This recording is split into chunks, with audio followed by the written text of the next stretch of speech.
പരാതിയുടെ അടിസ്ഥാനത്തിൽ ആ സ്ഥലത്തേക്ക് പിങ്ക് പോലീസ് എത്തിയിട്ടുണ്ടോ? പിങ്ക് പോലീസ് എത്തിയിട്ടുണ്ട് എങ്കിൽ എന്ത് നടപടി സ്വീകരിച്ചു? SP ആ വിഷയത്തിനകത്ത് ഇടപെട്ടിട്ടുണ്ടോ?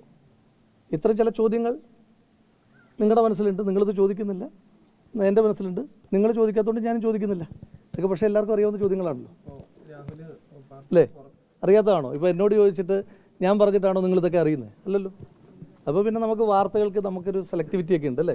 ഏതൊക്കെ വാർത്തയാക്കണം, ഏതൊക്കെ വാർത്തയാക്കണ്ട എന്നൊക്കെ നിങ്ങൾക്ക് നല്ല ധാരണയുണ്ടെന്ന് എനിക്കറിയാം വ്യക്തിപരമായിട്ട്.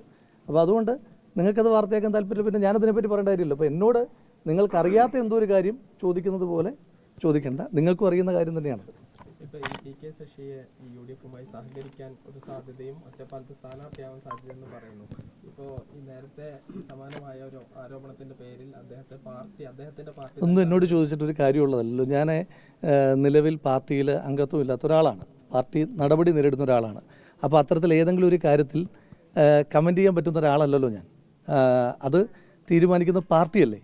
അത് പാർട്ടിയിൽ നടപടിയെടുത്ത ഒരാൾ എങ്ങനെയാണ് ആ വിഷയത്തിനകത്ത് ഏതെങ്കിലും തരത്തിലുള്ളൊരു പ്രതികരണം നടത്തേണ്ടത് ഞാനല്ല. അത് പാർട്ടി, സ്വാഭാവികമായിട്ട് ഒരു പാർട്ടി എന്ന നിലയിൽ നിരവധി നേതാക്കന്മാരുണ്ട്. ആ നേതാക്കന്മാരെല്ലാവരും കൂടെ കൂടിയാലോചിച്ചിട്ടാണല്ലോ എല്ലാ തീരുമാനങ്ങളും എടുക്കുക. അപ്പോൾ അതുപോലെ അവർ തീരുമാനം എടുക്കുക. അപ്പം ഇപ്പോൾ ഞാൻ പാർട്ടിയിൽ ഉണ്ടായിരുന്ന സമയത്തും അത്തരം കാര്യങ്ങൾ, നിങ്ങൾ നേരത്തെ സ്ഥാനാർത്ഥിത്വത്തെ പറ്റിയൊക്കെ ചോദിച്ചു, ഞാൻ പാർട്ടിയിൽ ഉണ്ടായിരുന്ന കാലത്തും അത്തരം കാര്യങ്ങളെപ്പറ്റി അഭിപ്രായം പറയാൻ പറ്റുന്ന പദവിയിലിരുന്ന ആളല്ല ഞാൻ.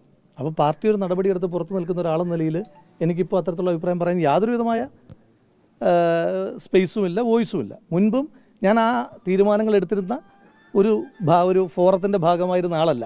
ഞാൻ തീരുമാനങ്ങൾ അനുസരിച്ചിരുന്ന ഫോറത്തിൻ്റെ ഭാഗമായിരുന്നു. ഇപ്പോൾ പാർട്ടിക്ക് പുറത്തു നിൽക്കുമ്പോഴും തീരുമാനങ്ങൾ അനുസരിക്കുന്ന ഒരു പാർട്ടി അനുഭാവിയാണ്. Okay, thank you. ഗണേഷ് വിഷയത്തിൽ ഇപ്പോൾ നമ്മൾ രാഹുലിൻ്റെ വിഷയത്തിലും ഗണേഷ് വിഷയത്തിൽ രണ്ട് നിലപാടെടുത്തുന്നാണോ പൊതുസമൂഹം? അത് നിങ്ങളാണ് തീരുമാനിക്കേണ്ടത്, അല്ലേ? നിങ്ങൾക്കറിയാത്ത കാര്യമൊന്നും അല്ലല്ലോ അത്. നിങ്ങൾക്കറിയാത്ത കാര്യമല്ല, നിങ്ങൾക്കെല്ലാവർക്കും അറിയുന്ന ഒരു കാര്യമാണ്. ആ കാര്യത്തിനകത്ത് എങ്ങനെയായിരുന്നു നിങ്ങളുടെ സമീപനം നിങ്ങൾ ആലോചിക്കൂ. എന്നോട് ചോദിക്കുന്നത് ശരിയല്ലല്ലോ. നിങ്ങൾക്കറിയാത്ത എന്തെങ്കിലും, ഇപ്പം പ്രസാദിന് അറിയാത്ത എന്തെങ്കിലും കാര്യമുണ്ടോ? അല്ല, ഞാൻ ചോദിക്കുന്ന പ്രസാദേട്ടൻ വളരെ, ഞാൻ പേര് പറയുന്നത് വിഷമമൊന്നുമില്ലല്ലേ, പ്രസാദേട്ടൻ വളരെ സീനിയറായിട്ടുള്ളൊരു ജേർണലിസ്റ്റാണ്, അല്ലേ? പ്രസാദേട്ടന് ഞാൻ പറഞ്ഞതിനേക്കാൾ കൂടുതൽ ഡീറ്റെയിൽസ്, പ്രത്യേകിച്ച് പാലക്കാട് ദീർഘകാലം ഉണ്ടായിരുന്ന ഒരാളാണ്. പാലക്കാടിൻ്റെ പശ്ചാത്തലത്തിലുള്ള ഫോൺ കോളുകളെ പറ്റിയൊക്കെ നല്ല ധാരണയുള്ള ആളാണ്. അപ്പം താങ്കൾക്ക് എന്നേക്കാൾ ആധികാരികമായി ഈ വിഷയം അറിയുന്ന ആളാണ്. പിന്നെന്തിനാ വളരെ എളിയവനായി എന്നെ പ്രയാസപ്പെടുത്തുന്നതിനാ? ഞാൻ ഫേസ്ബുക്ക് പോസ്റ്റ് ഇട്ടത് എനിക്ക് വേണമെങ്കിൽ ഡിപ്ലോമാറ്റിക്കായിട്ട് പറയാമല്ലോ. അദ്ദേഹത്തിൻ്റെ വാക്കുകൾ തന്നെ ഞാൻ പോസ്റ്റ് ചെയ്തെന്ന് പറയാമല്ലോ. ഞാനായിട്ടൊന്നും പറഞ്ഞിട്ടില്ലല്ലോ. അദ്ദേഹത്തിൻ്റെ വാക്കുകൾ തന്നെയാണ് ഞാൻ പോസ്റ്റ് ചെയ്തതെന്ന് എനിക്ക് വേണമെങ്കിൽ പറയാം. പക്ഷേ നിങ്ങൾക്കറിയാത്തൊരു കാര്യമില്ല.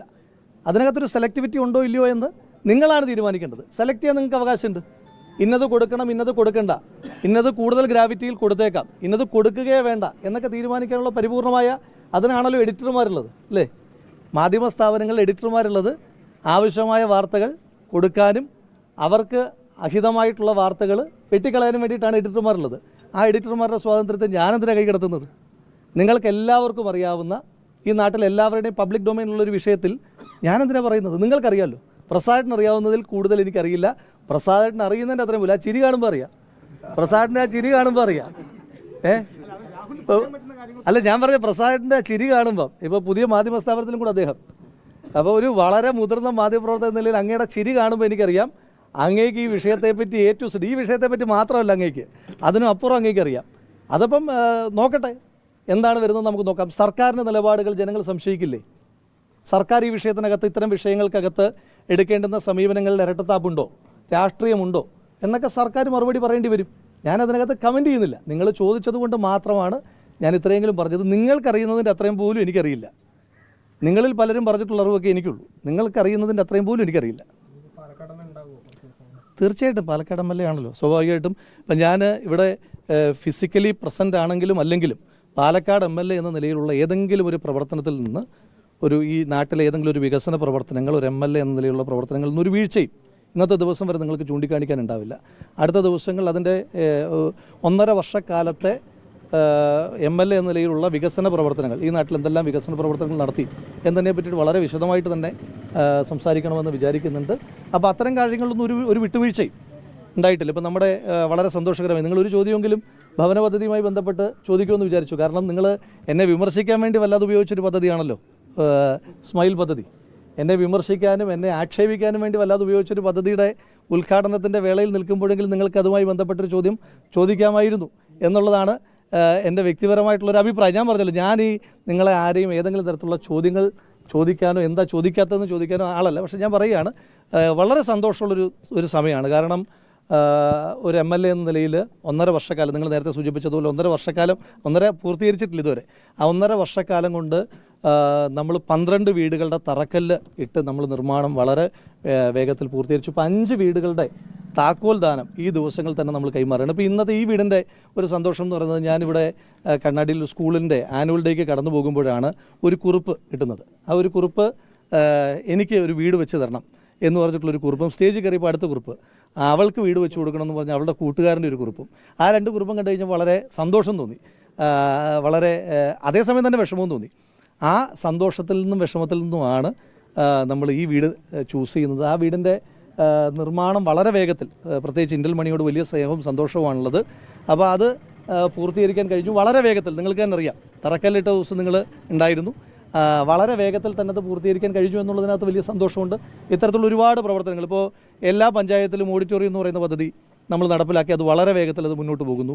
നമ്മൾ മുടങ്ങിക്കിടന്നിരുന്ന എല്ലാ സർക്കാർ പല രീതിയിൽ നമ്മളെ മുടക്കാൻ ശ്രമിച്ച എല്ലാ പദ്ധതികളും നമുക്ക് വളരെ വേഗത്തിൽ പൂർത്തീകരിച്ച് മുന്നോട്ട് പോകാനായിട്ട് കഴിഞ്ഞിട്ടുണ്ട്. അപ്പോൾ ഏതെങ്കിലും ഒരു കാര്യത്തിൽ പിന്നെ ഭരണപരമായ ഏതെങ്കിലും ഒരു കാര്യത്തിൽ ഒരു വീഴ്ച വന്നു എന്നുള്ളൊരു ഒരാൾക്കും, എന്നെ ഏറ്റവും ശക്തമായി വിമർശിക്കുന്ന ഒരു എതിരാളിക്ക് പോലും ചൂണ്ടിക്കാണിക്കാത്ത രീതിയിലുള്ള പ്രവർത്തനം നമുക്ക് ഒരുമിച്ച്, അതിനകത്ത് മാധ്യമപ്രവർത്തനങ്ങളിൽ നിങ്ങളുടെ ഇടപെടലുകൾ ഉണ്ടായിട്ടുണ്ട്. ഇപ്പോൾ എനിക്കിപ്പോഴും ഓർമ്മയുണ്ട്, മാത്തൂർ ഒരു സ്കൂള് അത് തകർച്ചയെ നേരിട്ടപ്പോൾ നിങ്ങളാണ് ആദ്യം ശ്രദ്ധയിൽപ്പെടുത്തിയത്. നമ്മൾ ആ സ്കൂളിന് 1 കോടി രൂപയാണ് നമ്മൾ അനുവദിച്ചിട്ടുള്ളത്.